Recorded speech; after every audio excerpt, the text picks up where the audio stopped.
तो दोस्तों बीपी यानी ब्लड प्रेशर चेक करने से पहले कुछ चीज़ें ज़रूर सीखिए।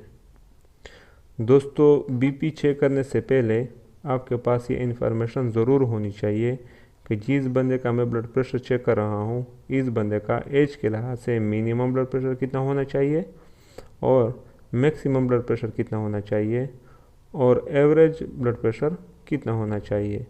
और साथ साथ आपको ये भी पता होना चाहिए कि सिस्टोलिक ब्लड प्रेशर क्या है और डिस्टोलिक ब्लड प्रेशर क्या है और एज के लिहाज से सिस्टोलिक ब्लड प्रेशर कितना होना चाहिए और डिस्टोलिक ब्लड प्रेशर कितना होना चाहिए।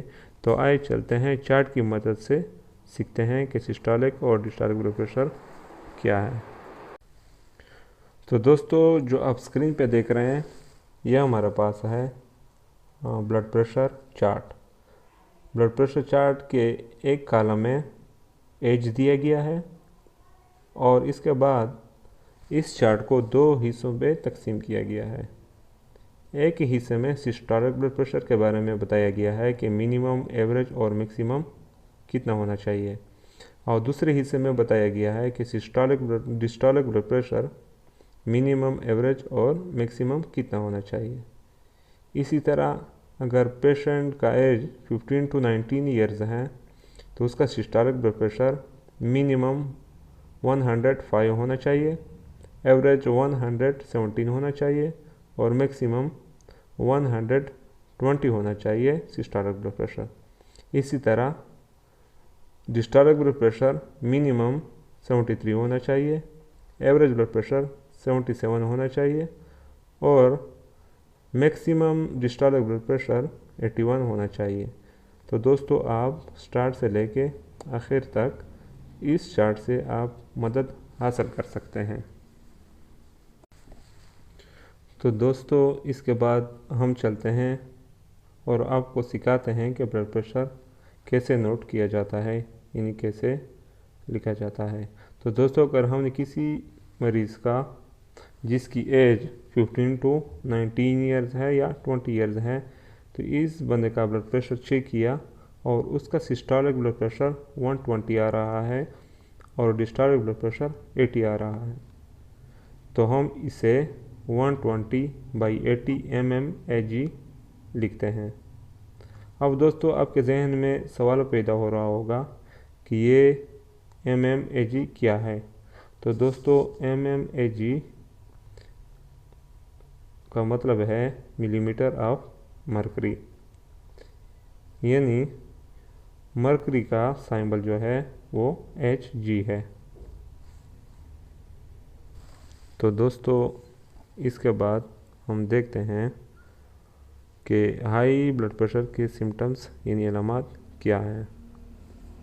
हाई ब्लड प्रेशर में नोज़ ब्लीडिंग होती है, बहुत रेयर केसेस में शॉर्टनेस ऑफ ब्रीथ होती है, हेडेक होती है, रेयरली ब्लड विजन होती है और साथ साथ वर्टिगो भी होती है। लेकिन ये अलामत ज़रूरी नहीं है कि हर मरीज़ में ये अलामत मुख्तलिफ हो सकते हैं। इसके बाद अगर हम बात करें कि लो ब्लड प्रेशर के सिम्टम्स यानी लो ब्लड प्रेशर की अलामत क्या है। लो ब्लड प्रेशर का जो मरीज़ है वो लाइट हेडेक होगी, उसमें कन्फ्यूज़न भी हो सकती है, वीक भी फील कर सकता है, डिजीनेस भी हो सकती है, ब्लड विजन भी हो सकती है, नाज़ी भी हो सकती है और लॉस ऑफ कॉन्शियसनेस भी हो सकती है। लेकिन इसमें भी मुख्तलिफ मरीज़ों में मुख्तलिफ किस्म के अलामत हो सकते हैं। अब इन मालूमात जानने के बाद हम आपको प्रैक्टिकली बताएंगे कि ब्लड प्रेशर कैसे चेक की जाती है और रीडिंग कैसे नोट की जाती है। तो दोस्तों अब हम आपको बीपी चेक करने का प्रैक्टिकली तरीका बताते हैं। सबसे पहले आप लेफ़्ट आर्म सेलेक्ट कर रहे हैं बीपी चेक करने के लिए, तो बीपी कप को लेफ़्ट हैंड पे बांध लें। उनकी ट्यूबिंग की जो पोजीशन है वो ये होनी चाहिए। उसके बाद बीपी का जो मीटर है वो यहाँ पे भी लगा सकते हैं, यहाँ पे भी लगा सकते हैं। उसके बाद आप चेस्ट पीस को इन दो ट्यूब के बीच में यहाँ पे लगाएं ताकि यहाँ पे आर्टरी की जो साउंड है वो बआसानी सुन सकें। उसके बाद यहाँ पे उंगली रखें और उसके बाद वाल्व को बंद कर दें और बल्ब को प्रेस करते जाएं ताकि बीपी का जो ब्लडर है वो हवा से भरें। और साथ साथ यहाँ पे जो सुई है उसको आप 200 से ऊपर ले जाएं। उसके बाद हवा को रिलीज़ करते जाएं। तो दोस्तों जहाँ से सुई ब्लिंकिंग स्टार्ट कर दें तो इसका मतलब है कि ये हमारे पास सिस्टोलिक ब्लड प्रेशर है, और जहाँ से ब्लिंकिंग बंद कर दें तो उसका मतलब है कि ये हमारे पास डिस्टोलिक ब्लड प्रेशर है।